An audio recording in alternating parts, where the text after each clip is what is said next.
रहीम।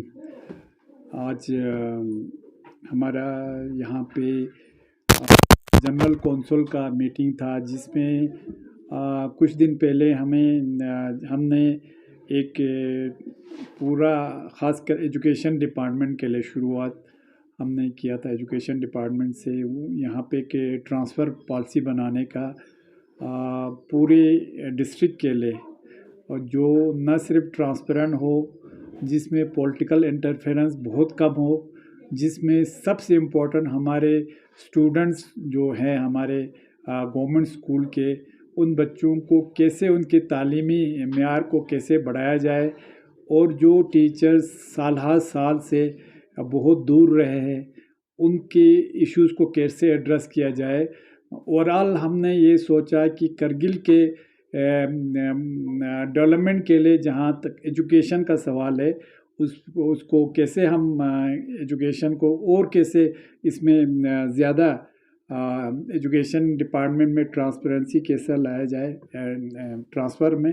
तो इसी सिलसिले में हमारा पिछले साल नवंबर दिसंबर में हमने एक हमारे कमेटी बनाया था ट्रांसफ़र पॉलिसी को ये ड्राफ्ट करने के लिए, जिसमें हमारे ऑनरेबल ईसी एजुकेशन की क़यादत में हमारे एक्स सीसी फेरोज साहब थे, हमारे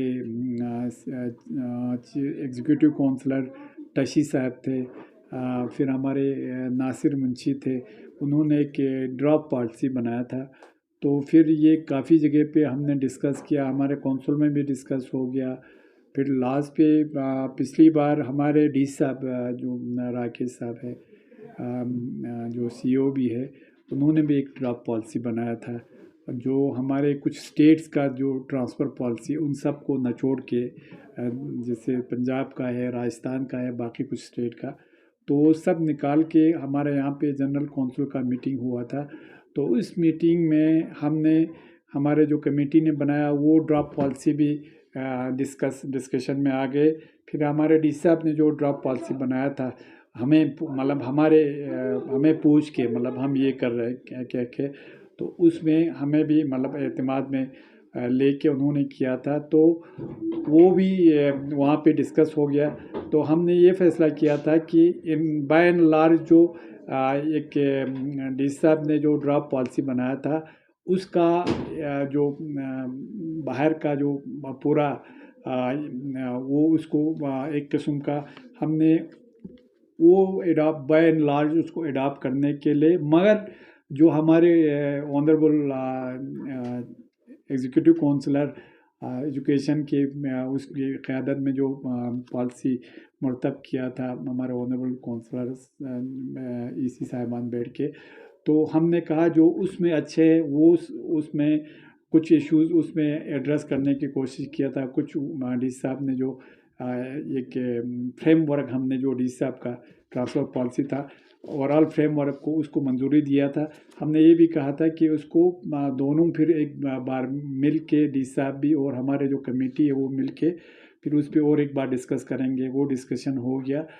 तो जो अच्छे पॉइंट दोनों से हमने निकाल के एक उसका निचोड़ बना के आज एक पॉलिसी हमने ट्रांसफ़र पॉलिसी, जिसमें हमारे टीचर्स भी है, मास्टर भी है, लेक्चरर्स भी है, हेड मास्टर्स भी है, उन सब का एक ट्रांसफ़र पॉलिसी मुरतब किया था।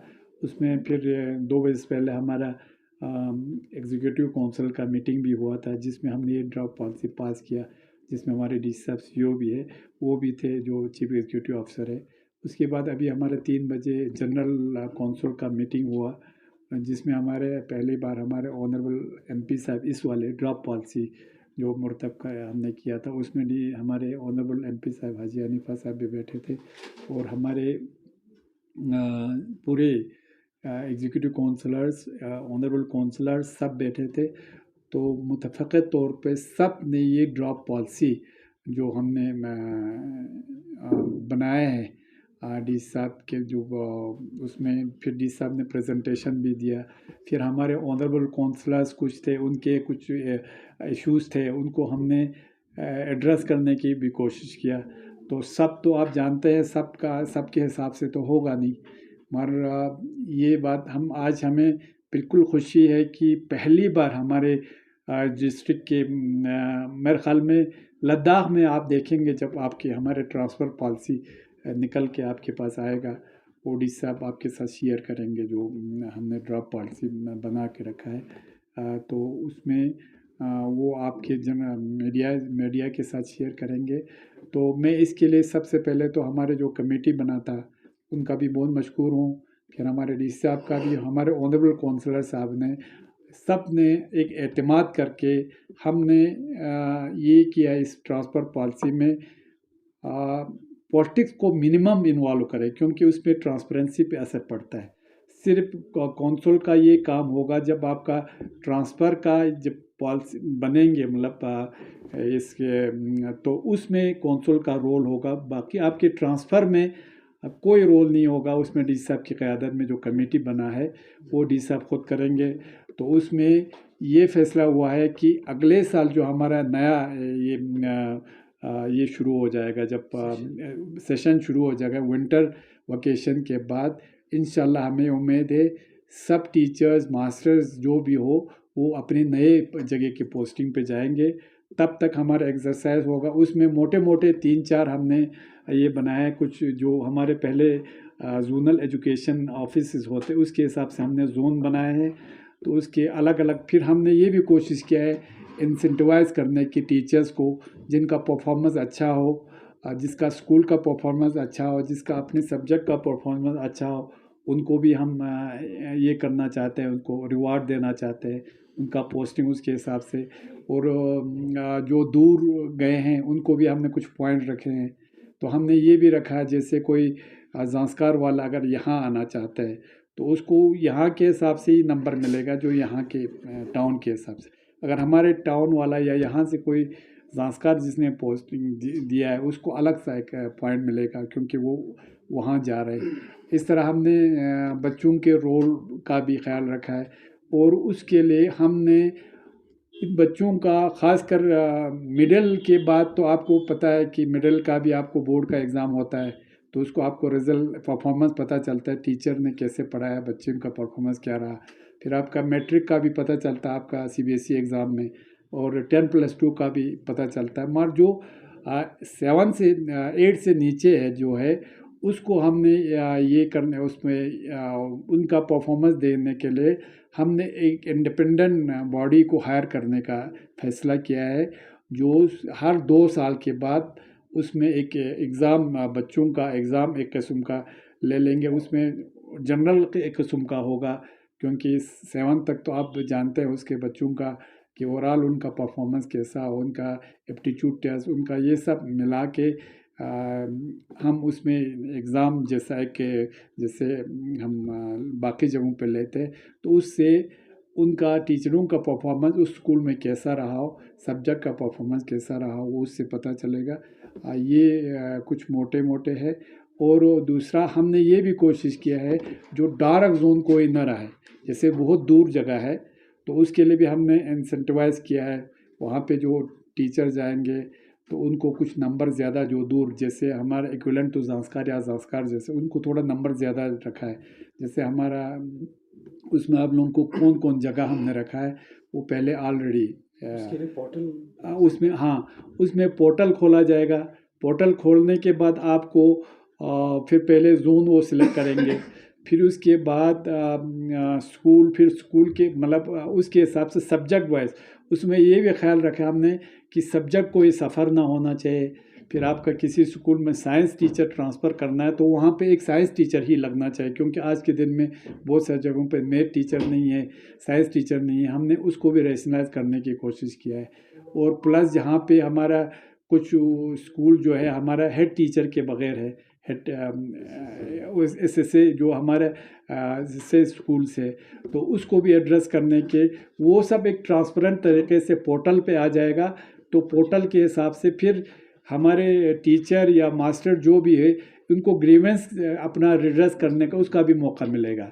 जैसे पहले आपका जब आपने जोन सेलेक्ट किया हो उसमें 8-10 दिन आपको मौका दिया जाएगा, कहीं पे गलती हो गया तो वो उसमें उस अपना ग्रीवेंस दे सकते हैं। फिर उसके बाद आपके स्कूल का कुछ इशू हो गया तो वो ग्रीवेंस उसमें भी आपको एड्रेस करने का मौका मिलेगा। इस तरह किसी स्कूल में अगर ज़्यादा टीचर सबका एक नंबर जैसा हो तो हमने 3-4 चीज़ रखा है। एक तो उसका क्या कहते हैं उसको, फीमेल होगा तो उसको ये प्रेफरेंस दिया जाएगा।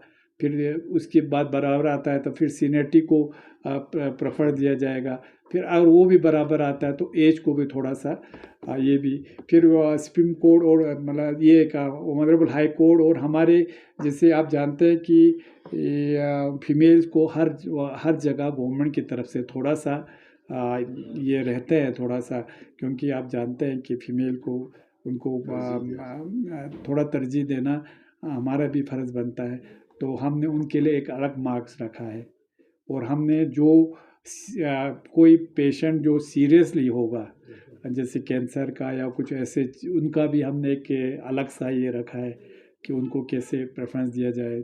या कोई टीचर वगैरह या कोई स्टाफ मास्टर उनके अगर वार्ड या बच्चे सीरियसली इल होगा, हैंडीकेप होगा या कुछ, उनको भी अलग सा ये रखा है ताकि वो उनके बच्चे सफ़र ना हो जाए। तो इस तरीके से हमने कोशिश किया है सब एड्रेस करके एक कंप्रहेंसिव हमने एक टीचर ट्रांसफ़र पॉलिसी देने की कोशिश किया है। तो हमें उम्मीद है कि हमारे पूरे पब्लिक इसमें साथ देंगे, क्योंकि हमने ये कोशिश किया है। आज के दिन में आप जानते हैं हमारा नेशनल कॉन्फ्रेंस और कांग्रेस का एक कोalition है, तो उसमें हमारे जितने भी कौंसलर ऑनरेबल कौंसलर हैं उन्होंने सब ने साथ दिया है। प्लस हमारे जो इंडिपेंडेंट ये ऑनरेबल कौंसलर्स हैं उन्होंने भी साथ दिया है। प्लस हमारे बीजेपी के ऑनरेबल कौंसलर्स हैं उन्होंने भी साथ दिया है, चाहे नॉमिनेटेड हो चाहे आपके इलेक्टेड हो। तो उसमें तकरीबन सबका यूनानिमस। हाँ, कुछ हमारे ऑनरेबल कौंसलर्स के कुछ ग्रीवेंसेस थे तो हमने उनको एड्रेस करके, सबका तो एड्रेस नहीं होगा क्योंकि ये सबका अपने हिसाब से ये होगा। तो इंशाल्लाह आपको डी साहब पूरा आपको इसका जो ट्रांसफ़र पॉलिसी का जो ये आपका क्या कहते हैं उसको ड्राफ्ट आपको हार्ड कॉपी आपको देंगे। तो और एक ये और दूसरा हमारा मेन इशू आज ये हो गया कि हॉस्टल को लेके हमें इशू होता था। हॉस्टल में एडमिशन को लेके ये बार बार ये आते थे कि हर सिफारिश के हिसाब से चलता है। तो मतलब जिसका पॉलिटिकल पुश हो उनको एडमिशन मिलता है, जो गरीब हो उनको नहीं मिलता है।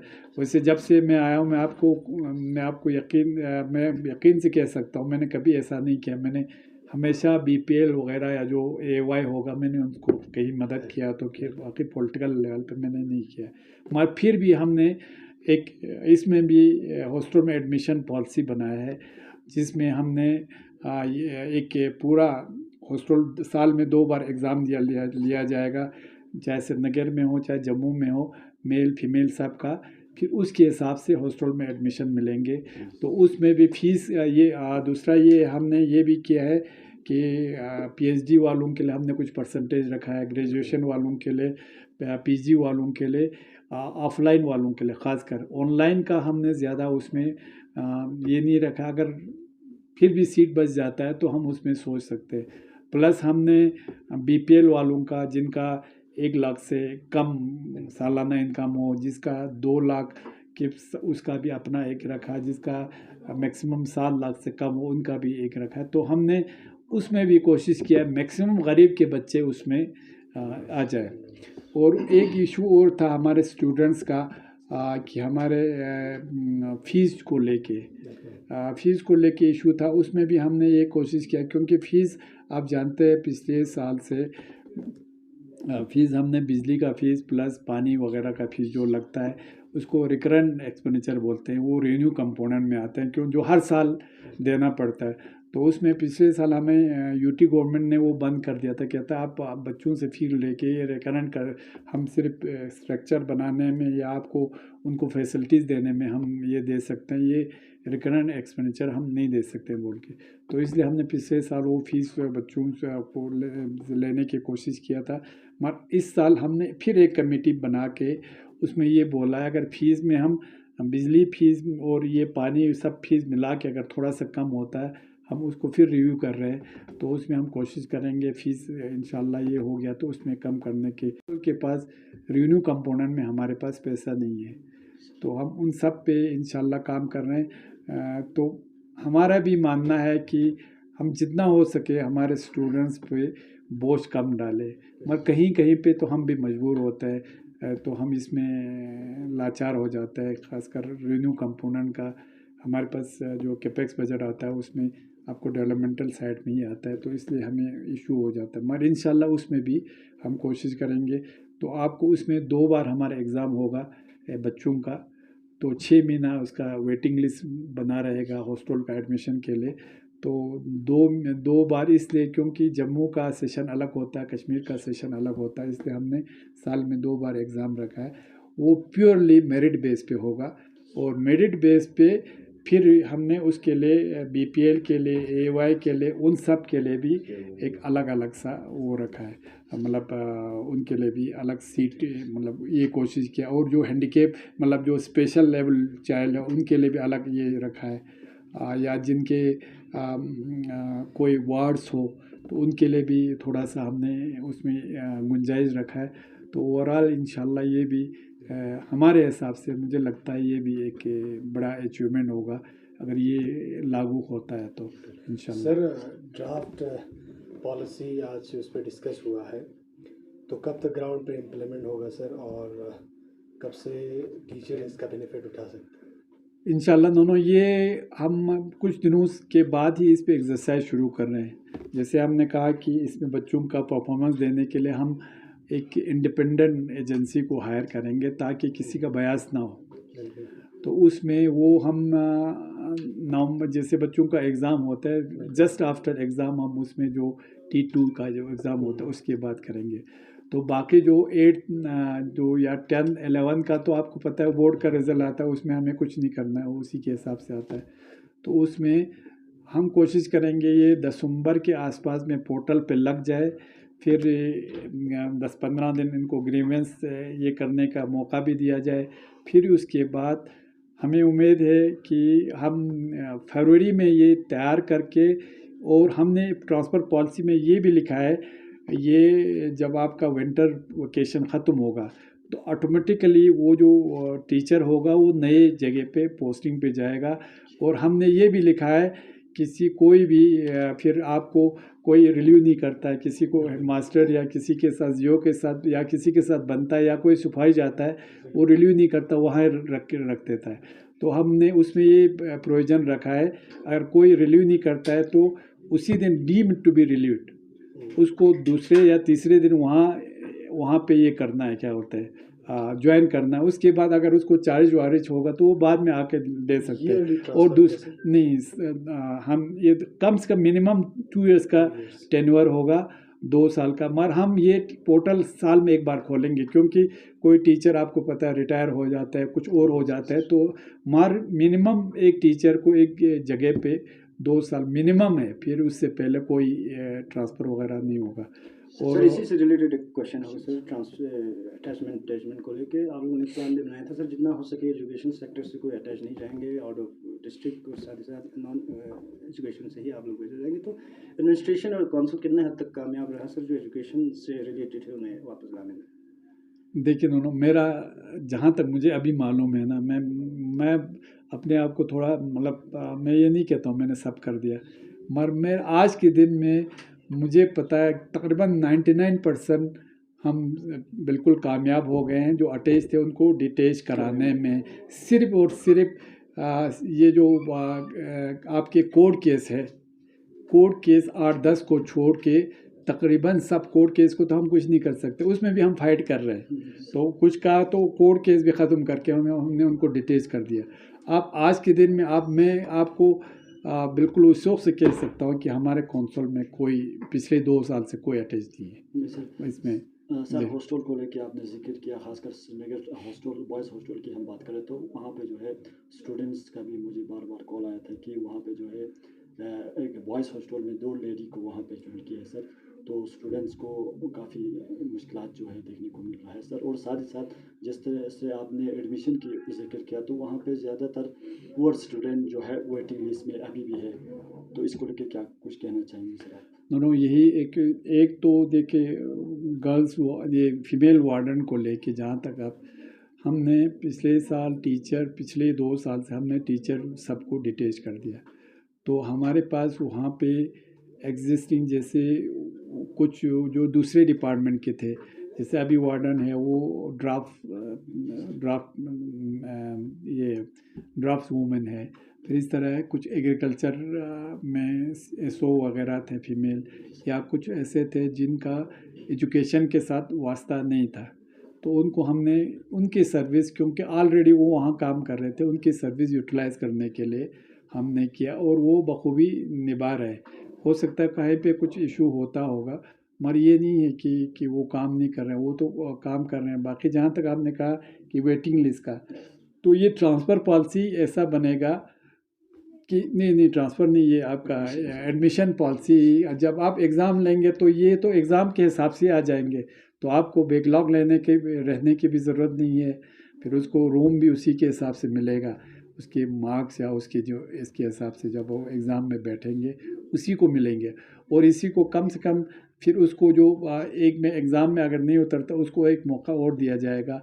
मगर जो वहाँ से मतलब कोई जाके अपने हिसाब से घूमते रहता है, सिर्फ हॉस्टल उसको बैठने के लिए चाहिए, हम ऐसा होने इस वाले में हम कोशिश करेंगे वो ग्रांटेड ना ले ले हॉस्टल को। तो उनका कहना वही है सर, वो लेडी की जगह पे जो है एक मेल टीचर भेजने की जरूरत नहीं, वही टीचर को तो हमने जितना हो सके भेजना नहीं है, मगर ये है हम कोशिश करेंगे कि मेल कोई मतलब दूसरे डिपार्टमेंट से अगर कोई आ जाए तो उसमें वो भी हम कोशिश कर रहे हैं। सर काफ़ी पब्लिक ग्रीवेंस आ रहे हैं सर कि कंपनसेशन के हवाले से नेशनल हाईवे 301 की अगर हम बात करें तो अथॉरिटीज़ कंसर्न बता रहे हैं सर, पहले आप लोग अपना स्ट्रक्चर जो है वो डिमोलिश करें, फिर आप लोगों को कंपनसेशन दिया जाएगा। पब्लिक का डिमांड है कि सर पहले उन्हें कंपनसेशन मिले, फिर जितने भी स्ट्रक्चर है वो लोग इसको करने के लिए तैयार। नहीं, ये तो मैंने कल ही सुना, मैं आउट ऑफ स्टेशन था, मगर मेरा भी ये मानना है, मेरा दो उस पे ये मेरा कंसर्न है।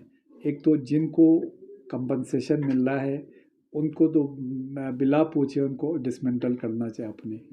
तो हमारा कुछ लोग, मैं सबका नहीं कह रहा, कुछ लोगों का क्या है, वो क्या करते हैं, आपको पूरे मकान के पैसे उसको मिला होता है कंपनसेशन में, फिर वो या कॉरिडोर गिराते हैं या एक कमरा गिराते हैं, वो तो नहीं होना चाहिए। जब आप गवर्नमेंट ने आपको पूरे मकान के लिए दिया तो मकान गिराना चाहिए। एक ये, दूसरा ये मैं कल या परसों में जिससे आपको बुला के ये बात करने वाला हूँ, जिनको कंपनसेशन नहीं मिला है तो कंपनसेशन तो मिलना चाहिए, मिलने के साथ वहाँ पे डिमोलिश भी साथ में होना चाहिए, ये हमारा मानना है।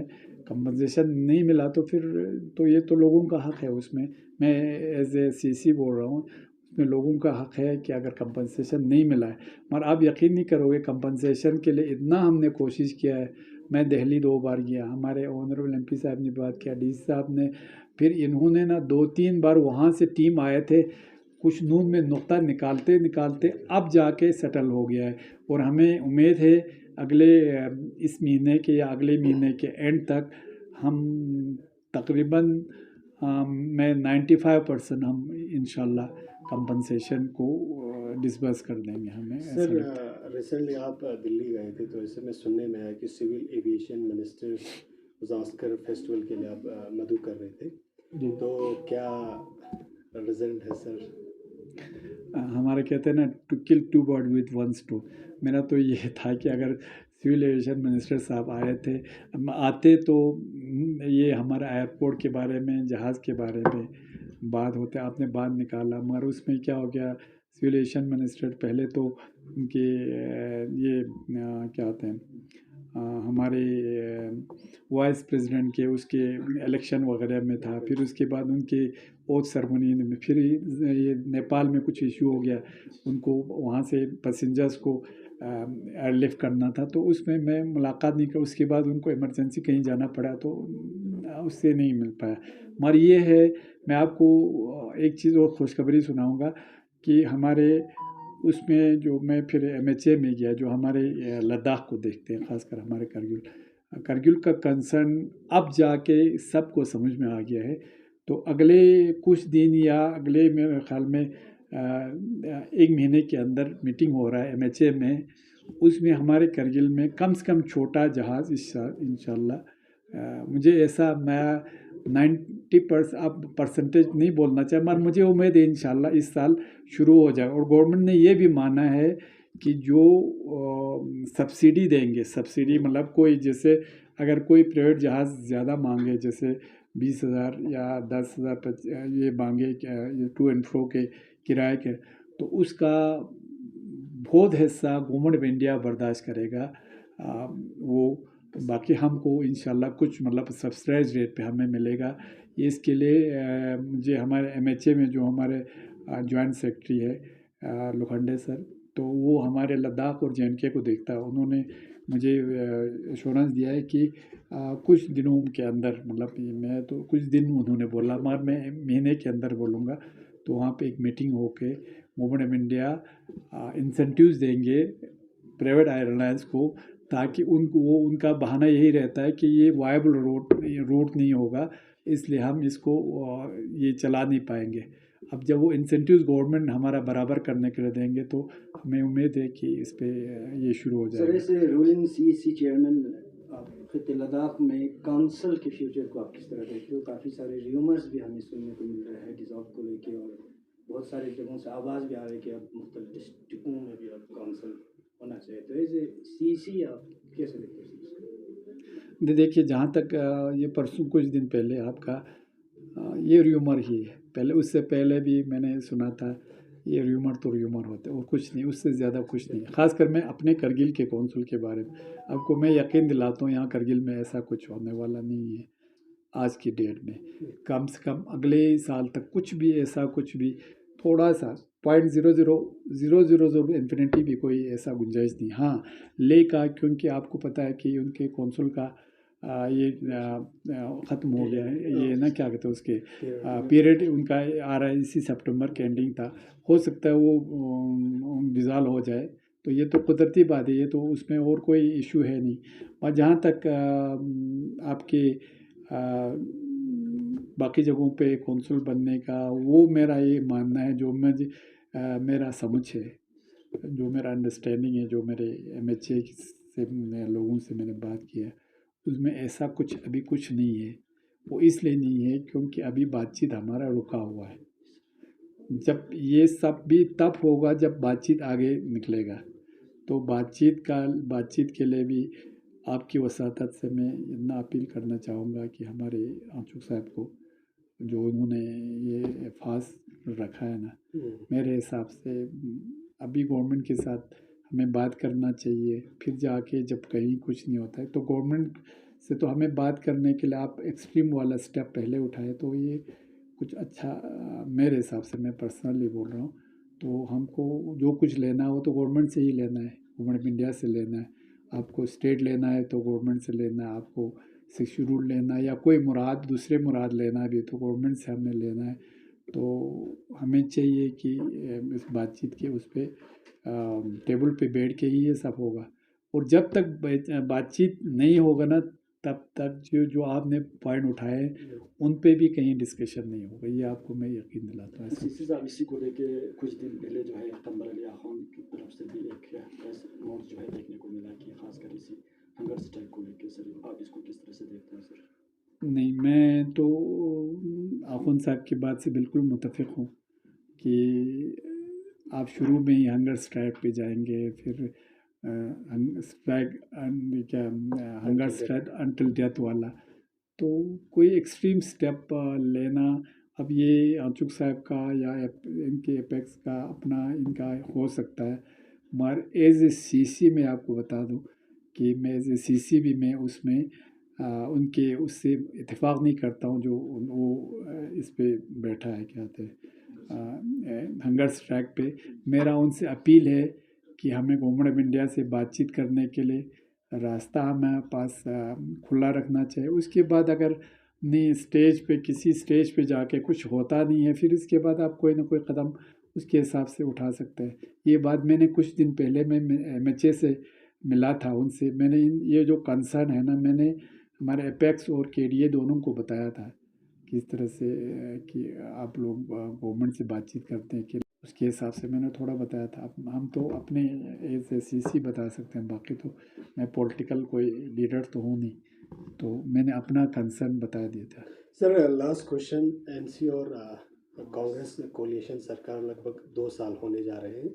शायद अप्रैल में कोलिशन सरकार में थोड़ा बहुत चेंज भी हो सकते हैं, तो SSCC आप इस ओहदे में रहेंगी या आपका स्टैंड कैसा रहेगा? नेक्स्ट टेन्योर कांग्रेस के पास जाएगा, उसको लेके आपका क्या राय? नहीं, ये तो अभी क़ब्ल अज़ वक़्त मैं कुछ बता नहीं सकता हूँ। मैं इतना हूँ, मेरा इतना यकीन है कि मैं अपने काम से मुतमईन हूँ, जो मैंने पौने 2 साल में किया है। मैं आई एम हाईली सैटिस्फाइड। मैं लोगों का कुछ न कुछ काम कर पाया और आपको मैं यकीन दिलाता हूँ, कुछ का रिज़ल्ट आपको बहुत जल्द देखने को मिलेगा, जिसमें मैं कुछ और उस पे काम कर रहा हूँ।